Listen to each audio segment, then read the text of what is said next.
উনি আমাদের সাম্প্রদায়িক সম্প্রীতি শিক্ষা দিচ্ছেন। ভারতে বসে আমরা আপনাদের কাছে একটা জিনিস জানতে চাই, যে 626 জন ক্যান্টনমেন্টে বন্দী ছিল তাদেরকে কিভাবে ভারতে পালিয়ে যেতে সহায়তা করা হয়েছে এবং তাদের পিছনে কারা রয়েছে। আপনারা নিজেরাই দেখেন, আমরা এই বিষয়গুলো জানি। এই বিষয়গুলো 5ই আগস্ট পূর্ববর্তী পুরো সময়টা আমরা এই ঘটনার একদম সাথে আমাদের সরাসরি সম্পৃক্ততা ছিল।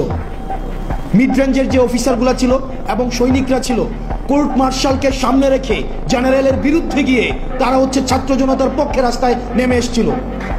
আমরা তাদের প্রতি আমাদের দায়বদ্ধতা অনুভব করি।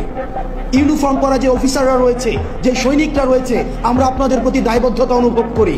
আপনাদের দায়বদ্ধতার জায়গা থেকে আপনারা নিশ্চিত করবেন যে এই 626 জন যারা এই ফেসিবাদের এনাবলার ছিল, কোলাবোরেটর ছিল, এই ফেসিবাদের যারা পৃষ্ঠপোষকতা দিয়েছে, যারা এই ফেসিবাদকে ডালপালা আকারে মহিরূপে গড়ে উঠতে সহায়তা করেছে, তাদেরকে কারা সীমান্ত পাড়ি দিয়ে আজকে ভারতে একটা সেফ এক্সিট করে দিয়েছিল, আপনারা সেই বিষয়টিকে নিশ্চিত করবেন।